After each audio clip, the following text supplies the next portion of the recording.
আজকের ভিডিওতে আমি আপনার সাথে আলোচনা করব আপনার ২০২৬ সালে পর্তুগালে আসা উচিত নাকি না। কারণ এই ভিডিওতে আমি আপনার সাথে অনেকগুলো পয়েন্ট আলোচনা করব যেটা দিয়ে আপনার খুব বেশি ইজি হবে ডিসিশন নেওয়ার জন্য যে ২০২৬ এ আপনি কি পর্তুগালে আদৌ আসবেন নাকি আসবেন না। মানে আপনার যদি বাকেট লিস্টে করে থাকেন যে আপনি ২০২৬ এ কোথায় স্টাডি করতে যাবেন, সেখানে যদি আপনি পর্তুগালকে অপশনে অলরেডি রেখে থাকেন তাহলে তো রাখছেন। আর যদি না রেখে থাকেন তাহলে এই ভিডিওটা আপনাকে হেল্প করবে। আপনি কি সেই অপশনটা রাখবেন নাকি রাখবেন না। তো চলেন শুরু করা যাক। আমাকে যখন কেউ কোনো সাজেশনের জন্য জিজ্ঞেস করে যে ভাই আমার স্টাডির জন্য কোন দেশে যাওয়া উচিত, তখন আমি তাকে বলি যে আপনি যখন স্টাডি করতে যাবেন কয়েকটা দেশের মধ্যে, সেখানে আপনার ডিজায়ারটা কি এবং কয়েকটা জিনিস আপনি 100% মাথায় রাখবেন। এই কয়েকটা জিনিস যদি মাথায় রেখে আপনি সিলেক্ট করা শুরু করেন তাহলে আপনার জন্য সুবিধা হবে। তো ফার্স্ট জিনিস, আমরা সেম প্যারামিটারগুলো পর্তুগালের ক্ষেত্রে অ্যাপ্লাই করে দেখবো। এরপরে বোঝার চেষ্টা করবো যে আদৌ কি পর্তুগাল আমার জন্য পড়াশোনার জন্য ঠিক নাকি ঠিক না। ওকে, তো প্রথম জিনিস আমি অ্যাজ এ বাংলাদেশ স্টুডেন্ট হিসেবে যেটা কনসিডার করার চেষ্টা করি এবং আমি মোটামুটি দেখছি যে আমাদের এশিয়ান স্টুডেন্ট যারা আছে সবাই এই জিনিসটাকে একটু প্রায়োরিটিতে রাখে। প্রথম জিনিস হলো যে আপনি ওই দেশে গিয়ে নিজের টিউশন ফি নিজে চালাতে পারবেন কিনা, নিজের লিভিং এক্সপেন্স নিজে চালাতে পারবেন কিনা। সো এই ক্ষেত্রে যদি আমরা পর্তুগালের মধ্যে আসি, পর্তুগালের বেসিক স্যালারি 870 ইউরো। তাছাড়াও আপনি যদি পার্সোনালি কোনো পর্তুগিজ জব করেন তাহলে সেখানে আপনার ট্রান্সপোর্টেশন কস্ট, আপনার ফুড অ্যালাউন্স এগুলো মিলে ঝিলে মোটামুটি আপনার স্যালারি 1000 থেকে 1100 মতো আপনি ইনকাম করতে পারেন যদি আপনি কোনো পর্তুগিজ জব করেন। বা আপনি যদি স্টুডেন্ট হিসেবে যদি ডেলিভারি জবও করেন বা আপনি যদি ট্যাক্সি ওভার ট্যাক্সিও করেন তাহলে আপনি মোটামুটি 1500 ইউরোর মতো ইনকাম করতে পারবেন। ধরেন এখন আমরা আমাদের বেস একটা ইনকাম পেয়ে গেলাম এখান থেকে, এবার আমরা আমাদের টিউশন ফিতে যাই। সো পর্তুগালে কত টাকা খরচ হয় সেটা নিয়ে আমি অলরেডি একটা ভিডিও দিচ্ছি, আপনারা চাইলে সেটা দেখে আসতে পারেন। সেটার মধ্যে আমি টোটাল লিভিং এক্সপেন্স সহ টিউশন ফি সহ এক্সপ্লেন করছি। তো সেখান থেকে আমরা একটা বেস টিউশন ফি ধরে নেই, যদি ব্যাচেলারে আসেন তাহলে দেখা যেতেছে আপনার 4500 ইউরোর মতো যাইতেছে। ওকে, তো এই 4500 ইউরোর যে কস্টিংটা সেটা আপনি এখানে হিসাব করেন যে কেমন যাইতেছে। তো আপনি যদি এটাকে ডিভাইড করেন তাহলে হয়তোবা দেখা যেতেছে হয়তোবা আপনার 450 ইউরো করে পড়তেছে আপনার 10 মাসের টিউশন ফি।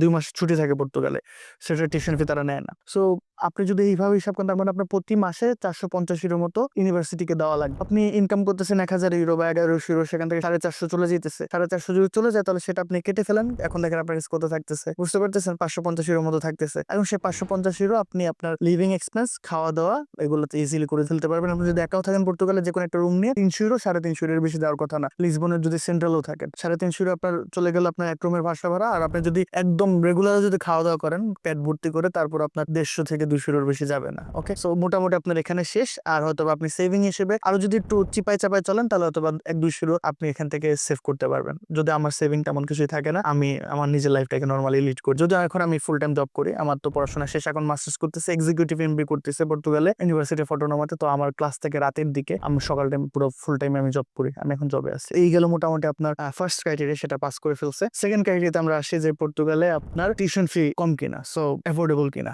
অনেকে এটা দেখার চেষ্টা করছে। আমার কাছে মনে হচ্ছে পর্তুগাল টিউশন ফি অ্যাফোর্ডেবল। ধরেন আপনার টিউশন ফি 4500 থেকে 5500, 6500, মাস্টার্স এর ক্ষেত্রে এরকম 6000, আর 2 বছর মিলে হয়তো 7500, 8500, 9000 এর কাছাকাছি পড়ে যায়। এই বেশি লাগে না। সো মোটামুটি আপনি এখান থেকে একটা আইডিয়া পেয়ে গেছেন। এটা মোটামুটি আমাদের বোঝা গেল যে না ঠিক আছে, এটা অ্যাফোর্ডেবল আছে। পরবর্তীতে আপনি আসেন হলো যে পর্তুগালের মধ্যে আমরা পিআর ফ্যাসিলিটিস পাবো কিনা, আমি একটা লং টার্ম থাকার পরে সেটা পাবো কিনা। পর্তুগালে এমন একটা কান্ট্রি ছিল যারা 5 বছরের সিটিজেনশিপ দিয়ে দিত, আর এটা আমাদের স্টাডি পিরিয়ড কাউন্টেন্ট ছিল। কিন্তু এখন দেখা যেতেছে পর্তুগালের জিনিসটাকে তুলে ফেলার চেষ্টা করতেছে। এখন যেদিন পর্যন্ত ভিডিও রেকর্ড করতেছে সেদিন পর্যন্ত এটা করে নাই। আই বিলিভ এটা সেপ্টেম্বরের পরে তারা ডিসিশনে যাবে, তারা পার্লামেন্ট আলোচনা করবে, দেন সেখান থেকে একটা ডিসিশন আসবে। এখন পর্যন্ত পর্তুগাল 5 বছরের রুলসে আছে, 5 বছর তারা পিআরও দেয়, 5 বছর তারা সিটিজেনশিপও দেয়। সো আমরা যদি ধরি ওয়ার্স্ট কেস সিনারিওতে সেপ্টেম্বরে তারা হয়তো ন্যাশনালিটিকে 7 বছর থেকে 10 বছর যে কোনো একটা টাইমে নিয়ে চলে যাবে, কিন্তু আপনার পিআর 5 বছরই থাকবে। সো পিআর যদি 5 বছর থাকে, পর্তুগাল 2 ধরনের পিআর থাকে। একটা যে নরমাল আপনি পর্তুগালের পার্মানেন্ট রেসিডেন্সি নিতে পারেন, আর একটা আপনি ইউ লং দূরের কার্ডটা বলে, মানে আপনার লং ডিউরেশন কার্ড, সেটা যদি আপনি নিতে চান ইউরোপের ভিতরে, আপনি ইউরোপের যে কোনো দেশে গিয়ে জব করতে পারবেন। সেক্ষেত্রে আপনার কোনো প্রবলেম হবে না, আপনি সেটা অ্যাপ্লাই করতে পারেন। তো আপনার এই টাইপের একটা ফ্যাসিলিটিস কিন্তু পর্তুগাল আপনাকে দিয়ে দিল। নাও আপনি চিন্তা করেন আপনার মোটামুটি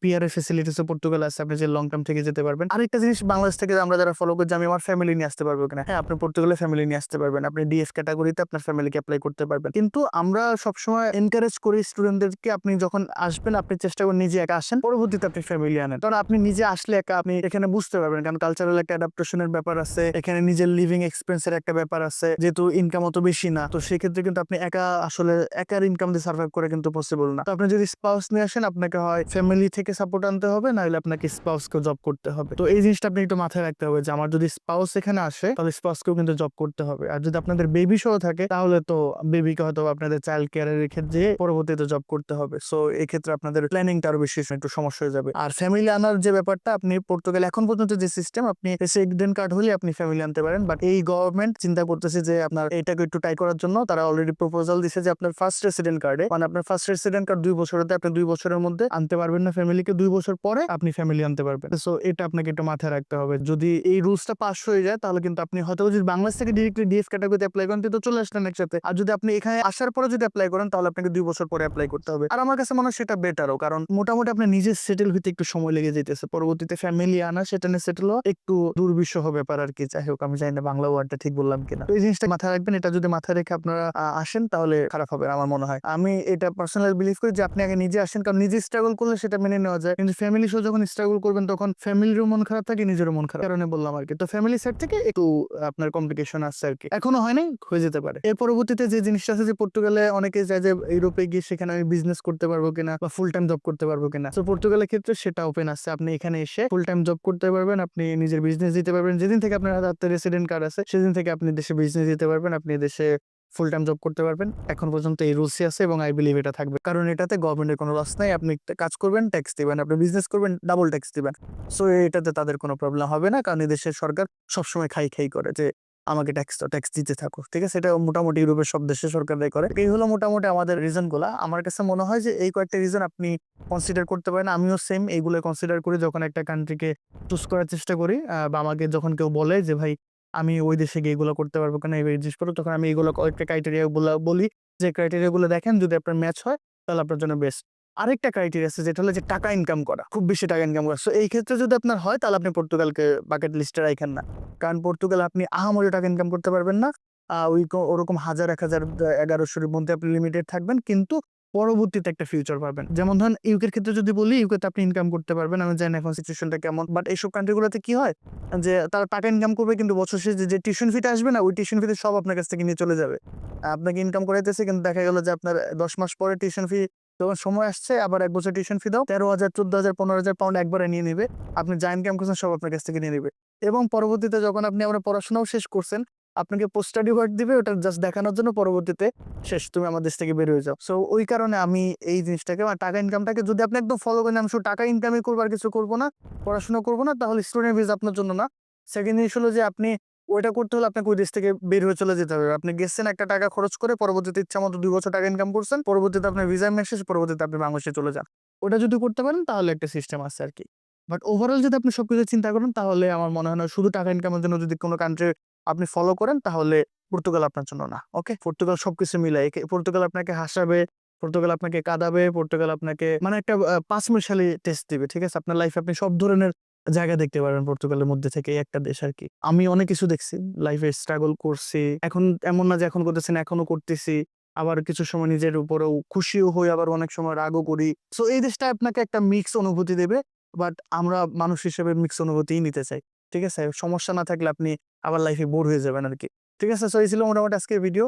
আশা করি আপনাকে একটা আমি ওভারঅল আইডিয়া দিতে পারছি যে 2026-এ আপনার পর্তুগাল আসা উচিত নাকি না। সো আমার সাইড থেকে আমি আপনার সাথে একটা ইনসাইট শেয়ার করছি, বাকিটা আপনি আপনার নিজস্ব যে বিবেচনা আছে সেই বিবেচনাতে নিয়ে আপনার কি ডিজায়ার সেটার সাথে আপনি এটাকে আবার ফুলফিল করেন, আপনার যে প্যারামিটার আছে সেগুলো বসায় দেখেন। আমি যে জিনিসপত্রগুলো বলছি সেটাও আপনি ইউজ করতে পারেন। সেটেল হওয়ার ব্যাপারটা, ইনকাম করার ব্যাপারটা, ফ্যামিলি নিয়ে যাওয়ার ব্যাপারটা, জব করার ব্যাপারটা, বিজনেসের ব্যাপারগুলো, এগুলো যদি আপনি একটু আলোচনা করেন নিজের মধ্যে, নিজে যদি একবার ধারণা করে দেখতে পারেন ব্যাপারগুলো আসলে কেমন হয় আপনার জন্য। সো তাছাড়া আপনি চাইলে আমাদের গাইডেন্স প্রোগ্রামে জয়েন করতে পারেন। গাইডেন্স প্রোগ্রামে জয়েন করার সবগুলো লিঙ্ক আমি ভিডিও ডেসক্রিপশনে দিয়ে দেবো, ফার্স্ট কমেন্টে দিয়ে দেবো, সেখান থেকে আপনি দেখে নিতে পারেন। আমাদের গাইডেন্স প্রোগ্রাম আপনার জন্য কি থাকবে, আমাদের গাইডেন্স প্রোগ্রামের মধ্যে অলরেডি আপনারা জানেন, তা অনেক কিছু আমি অলরেডি বলে দিছি। তারপর একবার বলে দিই, আমাদের গাইডেন্স প্রোগ্রামে আপনি যদি নিজে থেকে অ্যাপ্লাই করতে চান, পর্তুগাল, ক্রোয়েশিয়া, বেলজিয়াম, এই ধরনের কান্ট্রিগুলোতে, তাছাড়া ইতালিও রয়েছে, আপনি যদি এইসব কান্ট্রিগুলোতে নিজে থেকে অ্যাপ্লাই করতে চান তাহলে আপনি আমাদের সাথে জয়েন হতে পারেন। পর্তুগালের ব্যাপারে, ক্রোয়েশিয়ার ব্যাপারে আমি আপনাকে হেল্প করবো। আর যেহেতু পর্তুগাল আমি নিজে থেকে আসছি, আর ক্রোয়েশিয়ার অনেক কিছু আমি জানি, এবং ক্রোয়েশিয়ার আমাদের অনেকগুলো ইউনিভার্সিটির সাথে পার্টনারশিপও আছে। তো এই ক্ষেত্রে আমি আপনাদেরকে ডিরেক্টলি হেল্প করতে পারবো। আপনার যে কোনো প্রবলেমের জন্য আমরা আপনাকে ইজিলি গাইড করতে পারবো। সো বেসিক জিনিসটা কি হবে, আপনি এখানে জয়েন করবেন, আপনি সবকিছু করবেন, আমি আপনার সুপারভিশনে থাকবো। আপনি আমাকে সবসময় জিজ্ঞাসা করতে পারবেন যে ভাই কি প্রবলেম হইতেছে বা এই জিনিসটা আমি বুঝতেছি না, আপনি আমাকে এটা সলভ করে দেন। আপনার ডিরেক্ট অ্যাপ্লিকেশন করা দরকার সেটা হেল্প আপনি আমার কাছ থেকে নিতে পারবেন। তাছাড়া আমাদের একটা টিমও আছে যে আপনাকে সবসময় কন্টিনিউয়াস একটা হেল্পের মধ্যে রাখবে। সো সবকিছু আপনি করতেছেন কিন্তু আমরাও আপনার সাথে করতেছি। মানে একসাথে আমরা ট্রাই করতেছি। একসাথে একদম আপনার অ্যাপ্লিকেশন করা থেকে শুরু করে আপনার ভিসা পর্যন্ত, ইভেন আপনার পর্তুগাল আসা পর্যন্ত আমরা আপনার সাথে থাকবো এবং আমরা চাই আপনি নিজে থেকে করেন, তাহলে আপনার এমবাসি ইন্টারভিউ সবথেকে সুন্দর হয় এবং আপনি একটা ভালো লাইফ নিয়ে ইউরোপে আসতে পারেন। ঠিক আছে? সো চেষ্টা করতে পারেন। আর দেখতে পারেন আমাদের গাইডেন্স প্রোগ্রাম ডেসক্রিপশন লিঙ্ক দেওয়া আছে, সেখানে গেলে আরো ডিটেইলস পেয়ে যাবেন। আমি হয়তোবা এই ভিডিওতে আপনাকে সব ডিটেইলস বলতে পারতেছি না, কারণ ভিডিওটা অলরেডি লং হয়ে গেছে। সো আপনারা সেখানে যান, সেখানে আরো ডিটেইলস বলা আছে। আমরা আপনার জন্য আসলে কি করব বা আপনি আমাদের এই গাইডেন্স প্রোগ্রাম থেকে কি ইনসাইটস গুলো পাবেন। আপনার সাথে আমি লাইভলি কানেক্টেড থাকবো। আমাদের উইকলি কিউএনএ সেশন হবে। অনেক কিছু হবে সেখানে। একদম মানে A to Z আপনার সব যা দরকার আমরা সবকিছু সেখানে করব। সো দেখা হবে নেক্সট কোনো ভিডিওতে। Till then take care and bye by.